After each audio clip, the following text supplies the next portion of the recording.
ഇപ്പതാ ലൈവ് നിങ്ങൾ പരിശോധിച്ച് നോക്കിയാൽ കമന്റ് രാജാക്കന്മാർ ഇപ്പം അങ്ങോട്ട് കമന്റ് എഴുതും. വേറെ ഒരു ജോലി അവന്മാർക്കില്ല, ഒരു ജോലിയില്ല. എന്തെങ്കിലുമൊക്കെ പറഞ്ഞുകൊണ്ടിരിക്കുക, അതാണ് അവരുടെ ജോലി. അതിനൊന്നും മറുപടി കൊടുത്തുകൊണ്ട് നമ്മുടെ സമയം കളയാനില്ല. ഞാൻ പറഞ്ഞത്, ഇതുപോലുള്ള മതവിജ്ഞാന സദസ്സുകളിൽ ഒരുപാട് വിശ്വാസികൾ കൂടി അതൊരു ഭംഗിയാക്കി, വളരെ സന്തോഷം, പലർക്കും സന്തോഷമായിരുന്നു. പക്ഷെ അതൊക്കെ മാറിയതിൻ്റെ പിന്നിൽ ഒരു വലിയ കാര്യമുണ്ട്. അതിൽ ഏറ്റവും പ്രധാനപ്പെട്ട ഒരു കാര്യം എന്ന് പറഞ്ഞാൽ, ഫൈസൽ സാഹിബിന് വിഷമമൊന്നും തോന്നണ്ട. കാരണം ഇത് പണ്ടൊക്കെ കാസറ്റ് പിടിച്ചിട്ട് കാസറ്റ് കൊടുക്കുമായിരുന്നു. നിലമ്പൂർ പ്രഭാഷണം കാസറ്റ്, അതങ്ങ് നിലാമുറ്റത്തും കിട്ടും. പക്ഷേ ഇപ്പൊ അങ്ങനെയല്ല. ഈ വാണിയമ്പലത്ത് ഞാൻ പ്രസംഗിക്കുന്ന പ്രസംഗം അവിടെ അങ്ങ് ലോകത്തിന്റെ ഏത് കോണിലും ഇരുന്ന് ലോകം മുഴുവനും കാണാൻ തുടങ്ങിയപ്പോൾ നമ്മളെന്തിനും ആള് കേൾക്കാൻ പോണം? 5 പൈസ ബക്കറ്റിയിടണ്ട, അവിടെ പറയുന്ന ഒന്നും നമ്മൾ സഹായിക്കണ്ട. HD ക്ലാരിറ്റിയിൽ വീട്ടിൽ ഇരുന്ന് നന്നായിട്ട് കേൾക്കാം. അതാണ് ഇപ്പോഴത്തെ അവസ്ഥ. ഞാൻ ലൈവിനെ പറ്റി കൂടുതൽ പറഞ്ഞാൽ പിന്നെ വേറെ ചില കാര്യങ്ങളൊക്കെ പറഞ്ഞു, ചില സഹോദരിമാരെ പറ്റിയിട്ടൊക്കെ പറയേണ്ടി വരും. അതുകൊണ്ട് ഞാൻ പറയുന്നില്ല. കാരണം രാവിലെ ഉച്ചയ്ക്ക് വൈകുന്നേരം മരുന്ന് കഴിക്കുന്നത് പോലെ ലൈവിലിരുന്നിട്ട് അവിടെ ഊത് ഇവിടെ ഊത്, അങ്ങോട്ട് ഊതിക്കോട് ചരിവത്തിൽ വെള്ളവും വെച്ചുകൊണ്ടിരിക്കുന്ന പെങ്ങന്മാരുണ്ട്. ഇപ്പം നോക്കിയാൽ ഇപ്പം അതിൻ്റെയൊക്കെ ഉള്ളിൽ ഇപ്പം എന്നെ കിട്ടിയത് ഇങ്ങനെ ചവിട്ടി അരയ്ക്കാൻ തോന്നുന്നു ദേഷ്യം. പിന്നെ എന്നെ സംബന്ധിച്ചിടത്തോളം കാണ്ടാമൃഗത്തിൻ്റെ തൊലിയ. അതുകൊണ്ട് എനിക്ക് തന്നൊരു പ്രശ്നമുള്ള കാര്യമൊന്നുമല്ല. അതുകൊണ്ട് ഞാൻ പറയാണ്, ലൈവ് കൂടി ഖുർആൻ എടുക്കാതെയായി. രാവിലെ ലൈവ്, ഉച്ചയ്ക്ക് ലൈവ്, 10 മണിക്ക് ലൈവ്, 12 മണിക്ക് ലൈവ്. എന്നിട്ട് ഇതൊക്കെ അങ്ങോട്ട് സജീവമായി. ഖുർആൻ എടുക്കലില്ല, ഭർത്താവിന് വിളമ്പിക്കൊടുക്കാൻ വഴിയില്ല, ഇതൊന്നുമില്ല. അല്ലാഹു റബ്ബുൽ ഇസ്സത്ത് കാത്തുരക്ഷിക്കട്ടെ. അതുകൊണ്ട് തന്നെയാണ് നിരീശ്വരവാദികൾ പെരുകിയത്. ഏതെങ്കിലുമൊക്കെ ബഹുസ്വര സമൂഹത്തിന്റെ മുമ്പിൽ പറയാൻ പാടില്ലാത്ത, എന്നാൽ അഹ്ലുൽ ഈമാന്റെ മുന്നിൽ മാത്രം പറഞ്ഞു കൊടുക്കേണ്ട കുറെ കാര്യങ്ങളുണ്ട്. ഉസ്താദെ, മക്കളില്ല, നിങ്ങൾ എന്തിനാ വിഷമിക്കുന്നത്? സക്കരിയ നബി അലൈഹിസ്സലാം ഓതിയ ദുആ നിങ്ങൾ ചൊല്ലിക്കോ. ജീവിതത്തിന്റെ അവസാന ഘട്ടത്തിൽ 80-90 വയസ്സ് കഴിഞ്ഞ സക്കരിയ നബിക്ക് ഭാര്യ യൂട്രസ് ഇല്ലാതെ, ഗർഭാശയമില്ലാതെ, ആഖിറ എന്ന് പറയുന്ന അവസ്ഥയിലേക്ക്, ഗർഭാശയത്തിന്റെ പ്രവർത്തനമില്ലാത്ത ആ ഭാര്യയ്ക്ക് അല്ലാഹു മോനെ കൊടുത്തത്, യഹ്യ എന്ന മോനെ കൊടുത്തത് സൂറത്തു മറിയം വളരെ സുസജ്ജമായി വിശദീകരിക്കുമ്പോ, ആ മറിയം സൂറത്തിലൂടെ എങ്ങനെയാണ് സക്കരിയ നബിക്ക് മോനെ കിട്ടിയത്? റബ്ബി ലാ തദർനി ഫർദൻ വ അന്ത ഖൈറുൽ വാരിസീൻ എന്ന ദുആയിലൂടെയാണ്. പടച്ചവനെ, ഞാൻ നിന്നോട് ദുആരംഭിട്ട് ഇന്ന് വരെ ഞാൻ നിരാശപ്പെട്ടിട്ടില്ല എന്ന് സക്കരിയ നബി പറഞ്ഞപ്പോൾ അല്ലാഹു റബ്ബുൽ ഇസ്സത്ത് മോനെ കൊടുത്തു. യഹ്യ എന്ന മോനെ കൊടുക്കുക മാത്രമല്ല, യഹ്യ എന്ന പേരും കൂടെ ഇട്ട് കൊടുത്തു അല്ലാഹു. ഇത് വിശ്വാസികളുടെ മുന്നിലല്ലേ പറയാൻ പാടുള്ളൂ. മറ്റേ എക്സ് ശൈത്താന്മാര് കേട്ടാലോ എന്താ സംഭവിക്കുക? എക്സ് ഐറ്റുണ്ടല്ലോ, എവനൊക്കെ കേട്ടാൽ എന്താ സംഭവിക്കുക? എന്നാ പിന്നെ ഭാര്യയുടെ കൂടെ കിടക്കണ്ടല്ലോ, വീട്ടിൽ നിന്ന് ദിക്ർ ചൊല്ലിയാ പോരെ, മോനുണ്ടാവൂലേ എന്ന് ചോദിക്കും. ഇതെന്താ ഈ നിരീശ്വരവാദികൾ പെരുകാൻ കാരണം? അതുകൊണ്ട് ഞാൻ അടിവരയിട്ട് പറയുന്നു, എൻ്റെ പ്രിയപ്പെട്ട സഹോദരങ്ങളെ, വളരെ ഗൗരവത്തോടു കൂടി നാം നമ്മുടെ ഓരോ സദസ്സുകളും നോക്കിക്കാണണം. അല്ലാഹു തൗഫീഖ് തരട്ടെ. ഞാൻ വിശദീകരിക്കുന്നില്ല. ഞാൻ പറയുന്നു, എപ്പോഴാണ് ഇസ്തിഗ്ഫാർ ചൊല്ലേണ്ടത്? സന്തോഷം വരുമ്പോഴാണോ വിഷമം വരുമ്പോഴാണോ? കേട്ടോളി, എണ്ണി എണ്ണി നിങ്ങൾ മനസ്സിലാക്കി അല്ലാഹു മനസ്സിലാക്കാനുള്ള തൗഫീഖ് തരട്ടെ. ഏറ്റവും കൂടുതൽ ഇസ്തിഗ്ഫാർ നമ്മൾ ചൊല്ലേണ്ടത് സന്തോഷം വരുമ്പോഴാണ്, അല്ല ദുഃഖം വരുമ്പോഴല്ല. ഖുർആനാണ്. സന്തോഷം വരുമ്പോഴാണ് കൂടുതൽ ഇസ്തിഗ്ഫാർ ചൊല്ലേണ്ടത്. എന്തുകൊണ്ടെന്നറിയോ പ്രിയമുള്ള സഹോദരങ്ങളെ? മഹാനായ ഹസനുൽ ബസ്രി റളിയല്ലാഹു തആല, മഹാനായ വിശുദ്ധ ഖുർആനിന്റെ ആയത്തോതിയിട്ട് മഹാനായ പ്രവാചകൻ അഷ്റഫുൽ ഖൽഖ് സല്ലല്ലാഹു അലൈഹി വസല്ലമ തങ്ങൾ തന്റെ പ്രിയപ്പെട്ട സഹാബത്തിന് ഓതിക്കൊടുക്കുന്ന ഒരു അധ്യായത്തിന്റെ ഏതാനും ചില സന്ദേശങ്ങളിലൂടെ നമുക്ക് മനസ്സിലാക്കാൻ കഴിയും എവിടെയാണ്, എപ്പോഴാണ്, ഏത് സമയത്താണ്, ഏത് ഘട്ടത്തിലാണ് നമ്മൾ ഇസ്തിഗ്ഫാർ കൂടുതൽ ചൊല്ലേണ്ടതെന്ന്. ഏതാണ് എന്നറിയോ സഹോദരങ്ങളെ? സന്തോഷം വരുമ്പോഴാണ് ഇസ്തിഗ്ഫാർ കൂടുതൽ ചൊല്ലേണ്ടത്. എന്തുകൊണ്ടാണെന്നറിയോ? ആ സമയത്താണ് പ്രിയപ്പെട്ടവർ പ്രിയപ്പെട്ടവരെ, നമ്മുടെ മനസ്സ് മാറിപ്പോകുന്നത്. ആ സമയത്താണ് നമ്മുടെ മനസ്സ് ചാഞ്ചാടി പോകുന്നത്. ആ സമയത്താണ് മോശപ്പെട്ട ചിന്തകൾ നമ്മുടെ മനസ്സിലേക്ക് വരുന്നത്. അള്ളാന്റെ ഹബീബിനോട് അല്ലാഹ് പറഞ്ഞതെന്തെന്നറിയോ? ഇദാ ജാഅ നസ്റുല്ലാഹി വൽ ഫത്ഹ് വറഅയ്ത الناس يدخلون في دين الله أفواجا فسبح بحمد ربك واستغفره إنه كان توابا. ഈ ആയത്ത് നിങ്ങളൊന്ന് ശ്രദ്ധിക്കണേ. അല്ലാഹു പറഞ്ഞതെന്തെന്നറിയോ? ഇദാ ജാഅ നസ്റുല്ലാഹി വൽ ഫത്ഹ്, നബിയേ, അല്ലാഹുവിന്റെ സഹായം നിങ്ങൾക്ക് വന്നു കഴിഞ്ഞാൽ, അല്ലാഹുവിന്റെ സഹായം നിങ്ങൾക്ക് വന്നെത്തി കഴിഞ്ഞാൽ, പ്രിയമുള്ള സഹോദരങ്ങളെ, ഇതെപ്പോഴാണ് പറയുന്നതെന്നറിയോ? ഒരാൾ പോലും ഇസ്ലാമിലേക്ക് കടന്നു വരാനില്ലാത്ത സമയത്ത് വരുന്ന ആളുകളെയൊക്കെ ശത്രുക്കളെല്ലാം മർദ്ദിക്കുന്ന സാഹചര്യത്തിൽ ഖബ്ബാബ് ബിൻ അൽ-അറത്ത് റളിയല്ലാഹു തആല അൻഹു പോലും ശരീരത്തിന്റെ ഭാഗം മുഴുവനും അല്ലാഹുവിന്റെ ദീനിൽ വിശ്വസിച്ചതിന്റെ പേരിൽ, ശത്രുക്കളായ കുടുംബക്കാരെ ആക്രമിച്ചതിന്റെ പേരിൽ ശരീരമാസകലം പൊള്ളി, ശരീരമാസകലം ഒരു പ്ലാസ്റ്റിക് കവർ തീ പിടിച്ചാൽ എങ്ങനെയാണോ ഉള്ളത്, ഒരു പോളിസ്റ്റർ തുണിയിൽ എങ്ങനാണോ അയൺ ബോക്സ് ഇടുമ്പോൾ ഉരുകി പിടിക്കുന്നത്, അതുപോലെ ശരീരത്തിന്റെ ഞരമ്പും ശരീരത്തിന്റെ തൊലിയും ശരീരത്തിന്റെ മാംസവുമല്ല ഉരുകിപ്പിടിച്ച് ശരീരത്തിന്റെ മുതുകുഭാഗത്ത് ഇങ്ങനെ കോലം കെട്ടിരിക്കുന്ന അവസ്ഥയിൽ ഖബ്ബാബ് ബിൻ അൽ-അറത്ത് റളിയല്ലാഹു തആല അൻഹു പീഡിപ്പിക്കപ്പെട്ടപ്പോൾ കഅബാലയത്തിന്റെ തണലിൽ റസൂലുള്ളാഹി കിടക്കുകയാണ്, വിശ്രമിക്കുകയാ. കരിമ്പടം പുറച്ച കറുത്ത സുന്ദരിയായ കഅബാലയത്തിന്റെ കരിങ്കൽ ഭിത്തിയുടെ തൊട്ടുതാഴെ ഹബീബായ നബി തങ്ങൾ വിശ്രമിക്കുമ്പോൾ അവിടേക്ക് കടന്നു വന്ന ഖബ്ബാബ് ബിൻ അൽ-അറത്ത് റളിയല്ലാഹു തആല അൻഹു, നബിയേ, അലാ തസ്തൻസിറു ലനാ അലാ തദ്ഉല്ലാഹ ലനാ, ഞങ്ങൾക്ക് വേണ്ടി ദുആരക്കുന്നില്ലേ ഹബീബേ, ഞങ്ങൾക്ക് വേണ്ടി പടച്ചവനോട് സഹായം അഭ്യർത്ഥിക്കുന്നില്ലേ എന്ന് ചോദിച്ചപ്പോൾ അല്ലാഹുവിന്റെ റസൂല് പറഞ്ഞ വാക്കെന്തെന്നറിയോ? ഖബ്ബാബ് ബിൻ അൽ-അറത്ത്, അല്ലാഹുവിന്റെ സഹായം വരും മോനെ, പക്ഷെ നിങ്ങൾ ധൃതി വെക്കരുതേ, നിങ്ങൾ ധൃതി വെക്കരുത്. അന്ന് ആ കാലഘട്ടത്തിൽ സഹാബത്ത് പീഡിപ്പിക്കപ്പെട്ടല്ലോ. സഹാബാക്കൾ അനുഭവിച്ച ത്യാഗങ്ങളെ പറ്റി പറഞ്ഞാൽ എന്റെ വിഷയം പൂർത്തീകരിക്കാൻ പറ്റാതെ വരും. ആ നിലയിൽ പ്രിയപ്പെട്ട സഹാബത്ത് പീഡിപ്പിക്കപ്പെട്ടപ്പോൾ അള്ളാന്റെ സഹായം എവിടെയെന്ന് ചോദിച്ച് പ്രിയപ്പെട്ട സഹാബാക്കൾ നബി സല്ലല്ലാഹു അലൈഹി വസല്ലമയുടെ മുന്നിലേക്ക് വന്നപ്പോൾ അള്ളാഹുവിന്റെ ഖുർആൻ പറയുന്നു, നബിയേ, ആ ഒരു അവസ്ഥയിൽ നിന്ന് നിങ്ങൾക്ക് അള്ളാന്റെ സഹായം വന്നപ്പോൾ ഇദാ ജാഅ നസ്റുല്ലാഹ്, പടച്ചവന്റെ സഹായം നിങ്ങൾക്ക് വന്നപ്പോൾ പിന്നെ പറഞ്ഞത് എന്താണ്? വൽ ഫത്ഹു, മക്കാ വിജയം വന്നപ്പോൾ പിറന്ന നാട്ടിൽ നിന്ന് ആട്ടി ഓടിക്കപ്പെട്ട ഹബീബായ നബി മുഹമ്മദ് മുസ്തഫ പലായനം ചെയ്യപ്പെടേണ്ടി വന്നില്ലേ?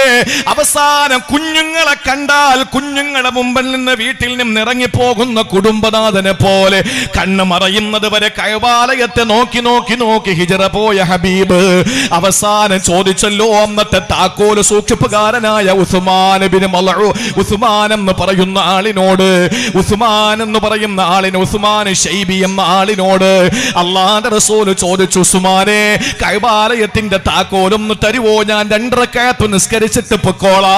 ഇനി ഈ മണ്ണിൽ ഞാൻ ഇനി മണ്ണിൽ ഞാൻ നിൽക്കൂല, ഒരു രാത്രി പോലും ഞാൻ ഈ മണ്ണിൽ നിൽക്കൂല, നിങ്ങൾക്കൊരു ശല്യവും ഞാൻ എന്റെ ഭാഗത്ത് നിന്ന് ഉണ്ടാവൂല, അതുകൊണ്ട് ഞാനൊന്ന് നിസ്കരിച്ചോട്ടെ 2 റക്അത്ത് എന്ന് ചോദിച്ചപ്പോൾ, ഇല്ല മുഹമ്മദേ, നിനക്ക് താക്കോല് തരില്ല, കഅബാലയം നിനക്ക് തുറന്നു തരില്ലെന്ന് പറഞ്ഞപ്പോ അള്ളാന്റെ ഹബീബ് സല്ലല്ലാഹു അലൈഹി വസല്ലം പൊട്ടിക്കരഞ്ഞുകൊണ്ട് കഅബാലയത്തോട് വിട പറഞ്ഞുകൊണ്ട് മദീനയിലേക്ക് യാത്രയായല്ലോ.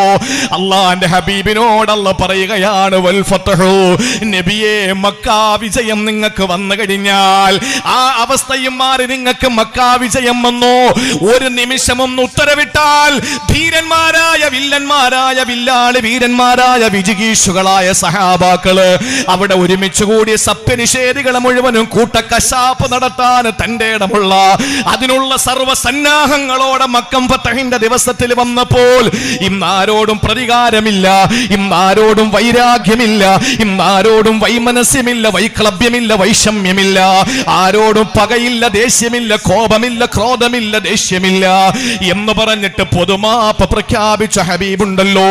അള്ളാന്റെ ഹബീബിനോട് അല്ല പറയുകയാണ് വൽ ഫത്ഹ്, ആ മക്ക വിജയം നിങ്ങൾക്ക് വന്നു കഴിഞ്ഞാൽ പിന്നെ എന്താണ് അല്ല പറഞ്ഞത്? വറഅയ്തന്നാസ യദ്ഖുലൂന ഫീ ദീനില്ലാഹി അഫ്വാജാ, സംഘമായി ആളുകൾ ഇസ്ലാമിലേക്ക് ഒഴുകിക്കൊണ്ടിരുന്നാൽ ഇതെപ്പോഴാണ് പറഞ്ഞതെന്നറിയോ? അള്ളാന്റെ റസൂൽ അങ്ങാടിയിൽ ചെന്ന് ദഅവത്ത് നടത്തുമ്പോ, പോടോ നിന്റെ ജോലി നോക്കിയിട്ട്, നീയാണോ അള്ളാന്റെ ദൂതന്? നിന്നെ മാത്രമേ കിട്ടിയുള്ളൂ അള്ളാഹുവിന് പ്രവാചകനായി എന്ന് ചോദിച്ചധികാരികള് അള്ളാന്റെ റസൂലിന്റെ മുഖത്ത് നോക്കിയിട്ട് ഇന്നക ലമജ്നൂൻ,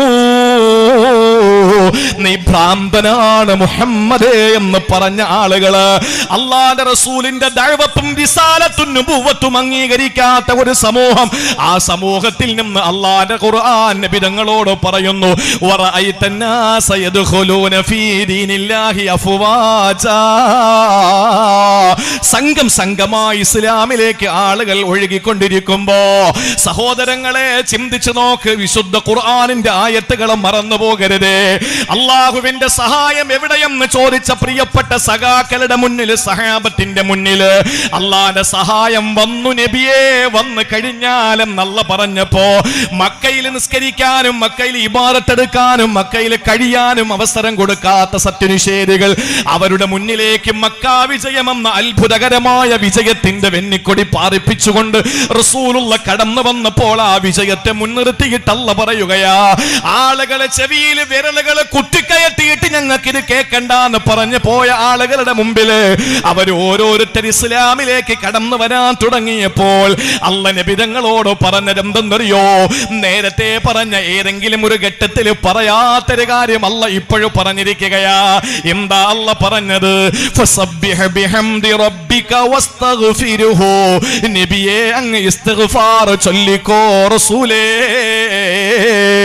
ഇന്ന് നിങ്ങൾക്ക് മക്കാ വിജയം വന്നു, ഇന്ന് നിങ്ങളുടെ ദീനിലേക്ക് ആളുകൾ ഒഴുകിക്കൊണ്ടിരിക്കുകയാ, ഇന്ന് നിങ്ങളുടെ പരിശുദ്ധമായ ദീനിനെ ആരും ഞോണ്ടാനും തൊടാനും ആക്രമിക്കാനും വരുന്നില്ല. അള്ളാന്റെ സഹായം നിങ്ങൾക്ക് കിട്ടിയിരിക്കുകയാ. ഇതെല്ലാം നിങ്ങൾക്ക് വരുമ്പോ നബിയേ സന്തോഷം നിങ്ങൾക്ക് കൂടുമല്ലോ. നിങ്ങളുടെ പ്രിയപ്പെട്ട സഹാബാക്കൾക്ക് സതീർത്ഥ്യർക്ക് സന്തോഷം കൂടുമല്ലോ. അതുകൊണ്ട് ആ സന്തോഷം അധികരിക്കുന്ന സമയത്ത് അവരോട് പറയണം ഫസ്തഗ്ഫിറുഹു, അല്ലാഹുവിനോട് ഇസ്തിഗ്ഫാർ ചൊല്ലാൻ പറയണേ നബിയേ. എന്റെ പ്രിയപ്പെട്ട ഉമ്മ, സങ്കടങ്ങൾ വരുമ്പോ, പ്രയാസങ്ങളും വിഷമങ്ങളും ബുദ്ധിമുട്ടുകളും നിങ്ങളെ തേടിയെത്തുമ്പോഴല്ല ഇസ്തിഗ്ഫാർ ചൊല്ലേണ്ടത്. അപ്പോഴിസ്തിഗ്ഫാർ ചൊല്ലണം, ശരി തന്നെ. പക്ഷേ സന്തോഷത്തിന്റെ ആധിക്യത്തിന്റെ പരമോന്നതിയിലെത്തുമ്പോ, സന്തോഷത്തിന്റെയും ക്ഷേമത്തിന്റെയും ഒക്കെ അപ്പോസ്തലന്മാരായി നിങ്ങൾ മാറുമ്പോൾ, സർവ്വ സൗകര്യങ്ങളും സൗഭാഗ്യങ്ങളും നിങ്ങളെ തേടിയെത്തുമ്പോൾ അല്ലാഹനെ മറക്കാതെ വസ്തഗ്ഫിറുഹു, റബ്ബിലേക്ക് ഇസ്തിഗ്ഫാർ ചൊല്ലി മടങ്ങണമെന്ന് അല്ലാഹുവിന്റെ വിശുദ്ധ ഖുർആൻ. സന്തോഷം വരുമ്പോ ഇസ്തിഗ്ഫാർ ചൊല്ലിക്കോ. കച്ചവടം തീരെയില്ല, അസ്തഗ്ഫിറുല്ലാഹൽ അലീം, പടച്ചോനെ ഞാൻ ചെയ്ത ഏതോ തെറ്റിന്റെ പേരിലായിരിക്കും, അപ്പോഴും നമ്മളത് ചെല്ലും. പക്ഷേ അപ്പോഴും നമ്മൾ കൂടുതൽ സ്വാഭാവികമായി സഹജമായി അള്ളാഹുലേക്ക് അടുക്കുന്ന സമയമാണ്. പരീക്ഷണങ്ങൾ വരുമ്പോ പരീക്ഷണം അങ്ങോട്ട് മാറി, ഇപ്പൊ കച്ചവടം നല്ല പൊടിക്കാൻ, കടയിൽ നല്ല ലാഭം, എല്ലാ നിലയിലും നമുക്ക് അള്ളാഹു അനുകൂലമാക്കി തരുമ്പോൾ നമ്മുടെ മനസ്സ് പതറും. ആ സമയത്ത് നമ്മുടെ മനസ്സങ്ങ് പതറുന്ന സമയത്ത് അല്ല പറയുന്നു പതറരുത്. ആ മനസ്സ് സന്തോഷത്തിന്റെ ആധിക്യത്തിന്റെ പാരമ്യതയിലെത്തുമ്പോൾ ഫസബ്ബിഹ് ബിഹംദി റബ്ബിക വസ്തഗ്ഫിറുഹു, അല്ലാഹുവിലേക്ക് ഇസ്തിഗ്ഫാർ ചൊല്ലി മടങ്ങിക്കോ, ഇല്ലെങ്കിൽ അല്ലാഹു പണി തരും. അപ്പൊ പാപം പൊറുക്കാൻ വേണ്ടി മാത്രമുള്ളതാണ് ഇസ്തിഗ്ഫാർ എന്ന് കരുതരുത്. നിങ്ങളൊന്ന് ക്ഷമയോടെ കേട്ടിരുന്നാൽ ഇസ്തിഗ്ഫാറിന്റെ ഗുണങ്ങൾ എണ്ണി ഖുർആന്റെ ആയത്ത് കൊണ്ട് ഞാൻ വിശദീകരിക്കാം. വളരെ കുറഞ്ഞ വാക്കിൽ അള്ളാഹു മനസ്സിലാക്കാനുള്ള തൗഫീക്ക് തരട്ടെ.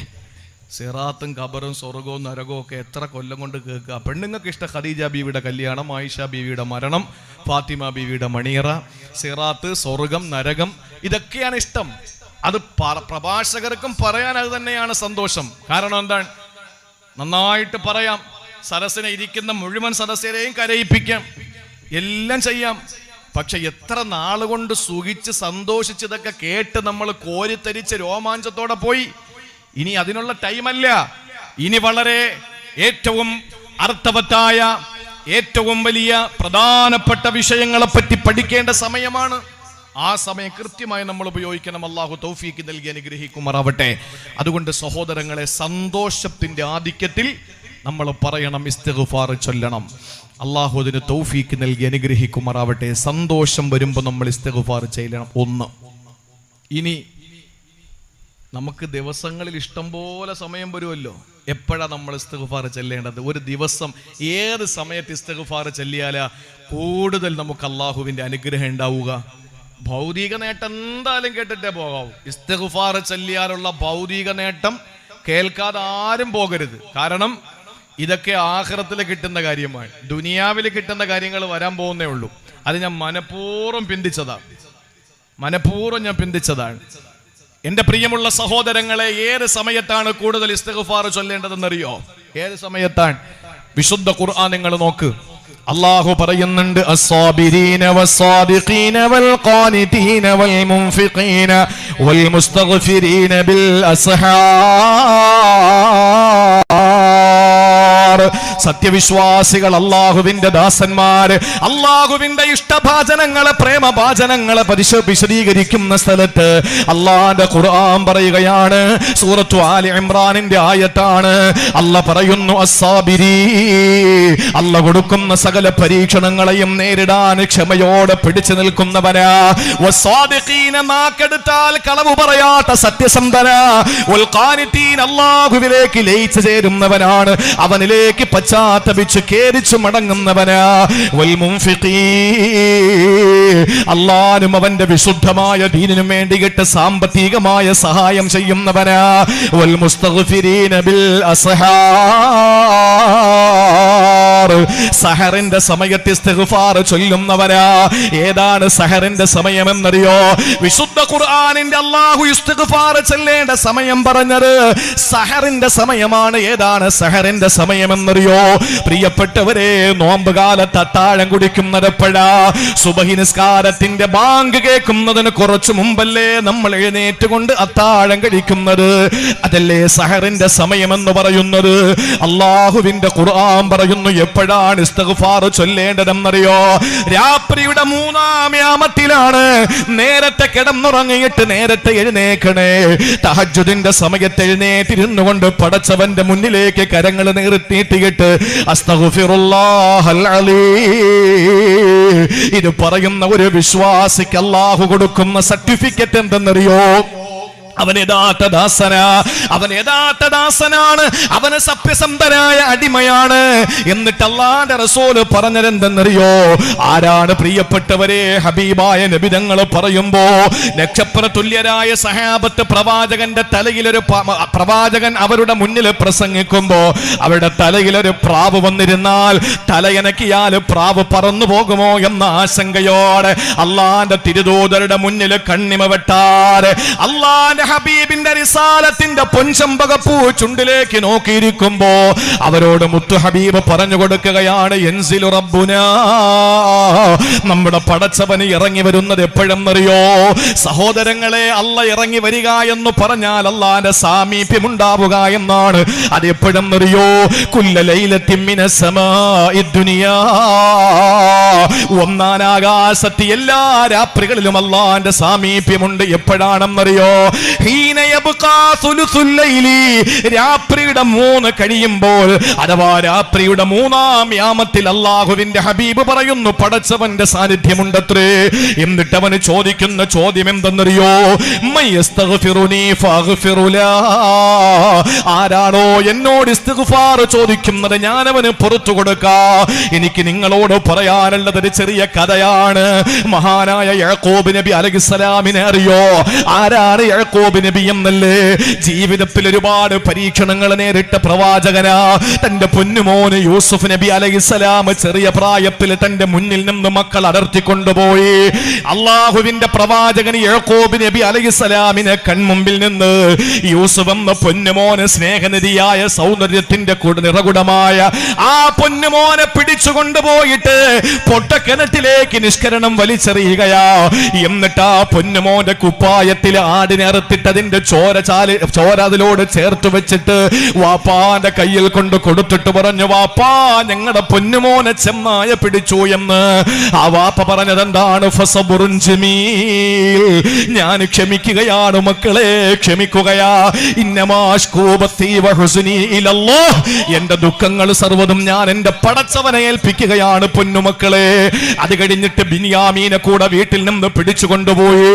ബിന്യാമീനെ പിടിച്ചു കൊണ്ടുപോയി എന്ന് മാത്രമല്ല, ബിന്യാമീന് മോഷണം നടത്തിയെന്ന പേരില് യൂസുഫ് നബി അലൈഹിസ്സലാമാണെന്ന് ഈജിപ്ത് ഭരിക്കുന്നത് മക്കൾക്കറിയില്ല. ആ യൂസുഫ് എന്ന സ്വന്തം സഹോദരനെ കൂടപ്പറപ്പിനെ കൂടെ നിർത്താൻ വേണ്ടിയിട്ട് ബിന്യാമീന്റെ സഞ്ചിക്കകത്ത്, ബിന്യാമീന്റെ റേഷനികത്ത് പ്രിയപ്പെട്ടവരെ ഒരു ഈ രാജാവിന്റെ അളവ് പാത്രം എടുത്തിടുകയാ. അത് മോഷ്ടിച്ചു എന്ന കാരണത്തിന്റെ പേരിൽ ബിന്യാമീനെ കൂടെ യൂസുഫ് നബിയുടെ ചാരത്ത് നിർത്താനുള്ള ഹിക്മത്തായിരുന്നു. പക്ഷേ വാപ്പാക്ക് സഹിക്കുന്നില്ല. എന്റെ രണ്ട് മക്കളും നഷ്ടപ്പെട്ട വേദനയിൽ ഇരിക്കുമ്പോ വർഷങ്ങൾ കഴിഞ്ഞു പോയി സഹോദരങ്ങളെ, അവസാനം തിരിച്ചറിയുകയാണ്, ഞങ്ങൾക്ക് റേഷം തന്നുകൊണ്ടിരുന്ന രാജാവ് ആരെന്നറിയോ? നിങ്ങളെ പൊന്നുമോന് യൂസുഫാ. കൂടെ ഉള്ളത് ആരെന്നറിയോ? നിങ്ങളുടെ പൊന്നുമോന് ബിന്യാമീന. വിളിക്കുന്നു വാപ്പാ, നമ്മൾ 10 പേരും ബിന്യാമീനും ഉമ്മയും വാപ്പയും കൂടി ആ ഉക്കാന്റെ അടുത്തേക്ക് അനിയന്റെ അടുക്കലേക്ക് പോകണമെന്ന് വിളിക്കുകയാ. ഇന്ന് അനിയൻ ഏതെങ്കിലും ഒരു ബാലനായ യൂസുഫ് എന്ന് പറയുന്ന കാണാൻ മുഞ്ചുള്ള ഒരു ബാലനല്ല. ഇന്ന് അധികാരത്തിന്റെ ഏറ്റവും വലിയ, ഏറ്റവും നല്ല സുതാര്യമായ, ഏറ്റവും നല്ല നീതിയുള്ള ഭരണം കാഴ്ചവെച്ചുകൊണ്ടിരിക്കുന്ന ഈജിപ്തിന്റെ ഭരണാധികാരിയ. സഹോദരങ്ങളെ, നിങ്ങൾ ശ്രദ്ധയോടെ കേക്ക്. ഈ സഹോദരങ്ങൾ നേരെ വാപ്പാരടുത്തു പോയി പറയുന്നു, വാപ്പാ ഇന്ന് യൂസുഫ് എന്ന മോനാണ് രാജ്യം ഭരിക്കുന്നത്, പക്ഷെ ഞങ്ങളോട് മാപ്പാക്കണം ബാപ്പാ. ഞങ്ങള് കള്ളച്ചതിയിലൂടെയാണ് നിങ്ങളുടെ മോനെ നിങ്ങളുടെ മുന്നിൽ നിന്ന് കൊണ്ടുപോയത്. ഞങ്ങള് പൊട്ടക്കിണറ്റിലേക്ക് വലിച്ചെറിഞ്ഞു വാപ്പാ. ഞങ്ങൾക്ക് വേണ്ടി പൊറുക്കലിനെ തേടണേ പടച്ചവനോട്, ഞങ്ങൾക്ക് ദുആ ചെയ്യണേ വാപ്പാ. ഇത് പറഞ്ഞപ്പോഴാണ് ആ പ്രിയപ്പെട്ട പൊന്നുമോന് അധികാരത്തിന്റെ ഏറ്റവും വലിയ ഉത്തുംഗതയിലെത്തിയെന്ന് ബോധ്യം വന്നപ്പോ, ഇനി ഞങ്ങൾ ചെയ്ത തെറ്റെന്തിന് മറച്ചു വെക്കണം? എന്തായാലും ആ സഹോദരനെ അറിയുമല്ലോ, അതിന് വാപ്പയോട് പറഞ്ഞു കൊടുക്കുമല്ലോ. അതിനു മുമ്പ് 10 മക്കളും വന്നിട്ട് പറയാണ്, വാപ്പാ ഞങ്ങൾ ചെയ്ത തെറ്റിന് അല്ലാഹുവോട് പൊറുക്കലിനെ തേടുവോ? ഞങ്ങൾക്ക് വേണ്ടി ഒന്ന് ദുആരക്കുമോ? ആ സമയത്ത് യാക്കൂബ് നബിയുടെ മറുപടി എന്തെന്നറിയോ? അതാണ് എന്റെ പ്രിയപ്പെട്ടവരെ നമ്മൾ മനസ്സിലാക്കേണ്ടത്. ഈ സൂറത്ത് യൂസുഫിന്റെ 98-ാമത്തെ ആയത്തിൽ അല്ലാഹു പറയുകയാ, യാക്കൂബ് നബി 10 മക്കളോടും അന്ന് പറഞ്ഞ വാക്കെന്തെന്നറിയോ? ഖാല സൗഫ അസ്തഗ്ഫിറു ലക്കും റബ്ബി ഇന്നഹു ഹുവൽ ഗഫൂറുർ റഹീം. മക്കൾ ചെന്ന് വാപ്പയോട് ചെയ്ത തെറ്റേറ്റു പറഞ്ഞിട്ട് പൊറുക്കാൻ വേണ്ടി പറഞ്ഞപ്പോ, അള്ളാഹുവോട് പൊറുക്കലിനെ തേടാൻ വേണ്ടി ആവശ്യപ്പെട്ടപ്പോൾ വാപ്പ മക്കളോട് പറഞ്ഞു, മക്കളെ സൗഫ അസ്തഗ്ഫിറു ലക്കും റബ്ബി, ഞാൻ പിന്നീട് നിങ്ങൾക്ക് വേണ്ടി ഇസ്തിഗ്ഫാർ ചെയ്തോളാം, ഞാൻ പിന്നീട് ഇസ്തിഗ്ഫാർ ചൊല്ലിക്കൊള്ളാം. ഈ പിന്നീട് എപ്പോഴാണ്? ഞാൻ ഇപ്പൊ നിങ്ങൾക്ക് വേണ്ടി പൊറുക്കലിനെ ചോദിക്കൂല. സുബ്ഹാനല്ലാഹ്. യാക്കൂബ് നബി അലൈഹിസ്സലാമിന്റെ പ്രിയപ്പെട്ട മക്കൾക്ക് പുറത്തു കൊടുക്കാൻ മാത്രം വിശാല ഹൃദയനായിരുന്ന യാക്കൂബ് എന്ന് പറയുന്ന പ്രിയപ്പെട്ട പ്രവാചകൻ തന്റെ പൊന്നുമക്കളോട് പറഞ്ഞു, സൗഫ അസ്തഗ്ഫിറു ലക്കും റബ്ബി, ഞാൻ നിങ്ങൾക്ക് വേണ്ടി എന്റെ റബ്ബിനോട് പിന്നെ ഞാൻ ഇസ്തിഗ്ഫാർ ചൊല്ലിക്കൊള്ളാം. മഹാന്മാരായ മുഫസ്സിരീങ്ങൾ പറയുന്നു, ഇബ്നു കസീർ റഹിമഹുല്ല അടക്കമുള്ള തഫ്സീറിന്റെ ഗ്രന്ഥങ്ങളിൽ കാണാം, അന്നഹു അഖറൽ ഇസ്തിഗ്ഫാർ ഇലാ വഖ്തി സഹരി. യാക്കൂബ് നബി പറഞ്ഞത് 2-3 കൊല്ലം കഴിയട്ടെ എന്നല്ല, ഞാൻ നിങ്ങൾക്ക് പിന്നെ ഇസ്തിഗ്ഫാർ ചൊല്ലിക്കൊള്ളാമെന്ന് പറഞ്ഞത്. മക്കളെ, നേരം പുലരുന്ന സമയത്ത് രാത്രിയുടെ 3-ാം യാമത്തിൽ ഞാൻ എഴുന്നേറ്റിരുന്ന റബ്ബിനോട് ചോദിച്ചോളാം നിങ്ങൾക്ക് വേണ്ടിയിട്ട്. അതാണ് സമയം. യാക്കൂബ് നബി മക്കൾക്ക് വേണ്ടി പറഞ്ഞ സമയം അതാണ്. അതുകൊണ്ട് പ്രിയപ്പെട്ട സഹോദരങ്ങളെ, സന്തോഷം വരുമ്പോഴും ഇസ്തിഗ്ഫാർ വേണം. അതുപോലെ നമ്മുടെ ജീവിതത്തിൽ ഏറ്റവും കൂടുതൽ നമ്മൾ ഇസ്തിഗ്ഫാർ ചൊല്ലേണ്ടത് തഹജ്ജുദിന്റെ സമയത്താണ്. തഹജ്ജുദിന്റെ സമയത്താണ്. നിങ്ങൾ കരുതും നമ്മുടെ ജീവിതത്തിന്റെ പാപത്തിന്റെ കറകൾ മുഴുവനും അല്ലാഹു കഴുകിക്കളയാൻ. ആ കഴുകിക്കളയുന്ന പടച്ച തമ്പുരാന്റെ ആ മഗ്ഫിറത്ത് എന്ന് പറയുന്ന ഇസ്തിഗ്ഫാറിന് അല്ലാഹ് തരുന്ന ആ ഒരു പാപം പൊറുക്കൽ എന്ന് പറയുന്ന ഒരു വലിയ നിഅമത്ത് പാപികൾക്ക് മാത്രമുള്ളതാണ് എന്ന് ആരും കരുതണ്ട. അത് നമ്മുടെ ജീവിതത്തിൽ ഇബാദത്തായി നമ്മൾ കണക്കാക്കേണ്ട ഒരു കാര്യമാണ്.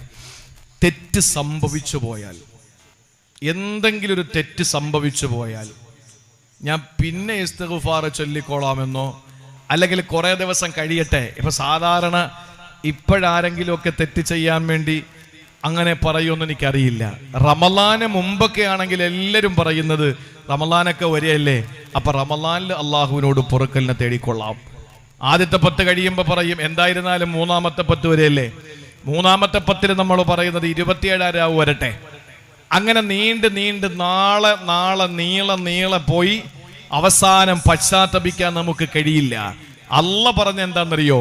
വിശുദ്ധ ഖുർആനിൽ കാണാം, ഇന്നമത് തൗബത്തു അലല്ലാഹി ലില്ലദീന യഅമലൂന സൂഅ ബിജഹാലത്തിൻ സുമ്മ യതൂബൂന മിൻ ഖരീബ്. സൂറത്തുൻ നിസായിൽ അല്ലാഹ് പറഞ്ഞതാ, എന്തെങ്കിലും ഒരു വീഴ്ച സംഭവിച്ചു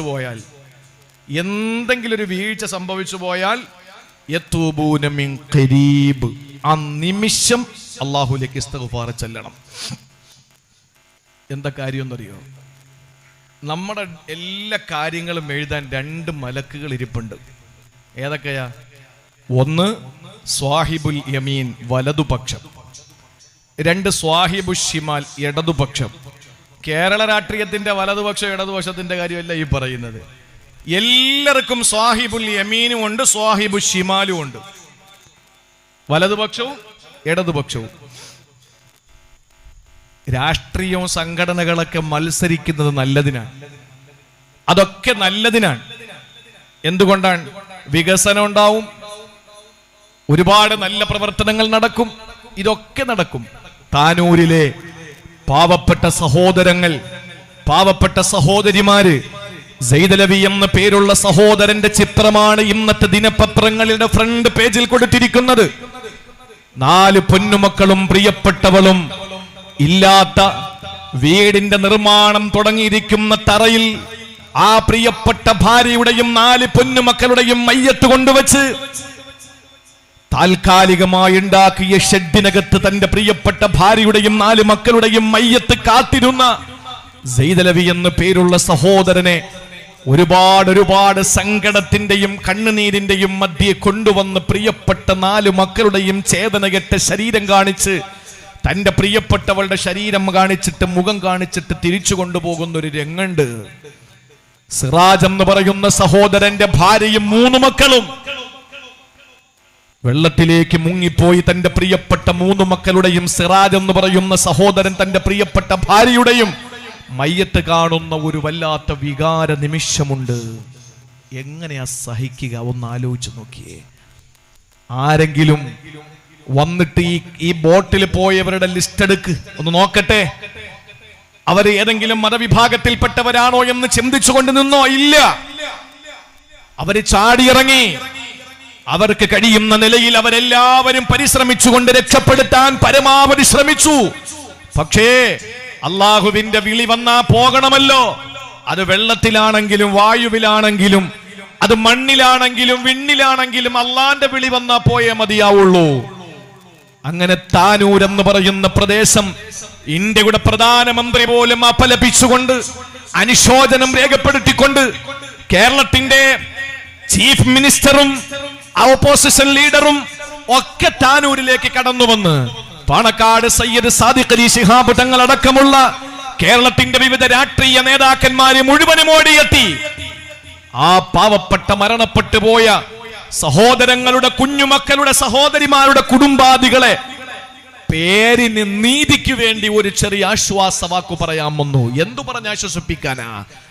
ആ ആശ്വാസത്തിന്റെ വാക്ക് പറഞ്ഞുകൊണ്ടിരിക്കുമ്പോഴാണ് തിരുവനന്തപുരം ജില്ലയിലെ നേമം എന്ന് പറയുന്ന പ്രദേശത്ത് നിഖിൽ എന്ന് പേരുള്ള ഒരു മനുഷ്യന്റെ കോലവും മൃഗത്തിന്റെ സ്വഭാവവുമുള്ള ഒരാൾ, അയാൾ പറഞ്ഞു, മലപ്പുറത്തല്ലേ? ഭയങ്കര സന്തോഷമാണ് അയാൾക്ക്. മലപ്പുറത്തല്ലേ? ഭയങ്കര സന്തോഷമാണ്. ഏത് മലപ്പുറമാണല്ലോ ഇത്?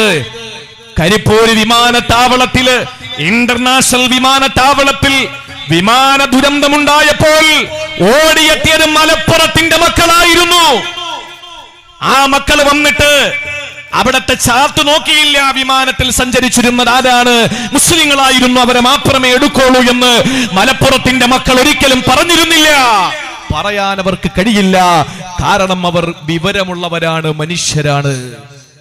വിവരം കെട്ടവന്മാർക്ക് എന്തും പറയാം. ഒരൽപ്പമെങ്കിലും ആത്മാർത്ഥതയുണ്ടെങ്കിൽ കേരള രാഷ്ട്രീയത്തിന്റെ ചരിത്രത്തിൽ ഇത്രയും വികാര നിർഭരമായ രംഗങ്ങൾക്ക് സാക്ഷ്യം വഹിക്കേണ്ടി വന്ന കേരളത്തിന്റെ അനുശേദ്യനായ CM chief minister Pinarayi Vijayan ആ ചെറുപ്പക്കാരനെതിരെ കേസെടുക്കേണ്ടതാണ്.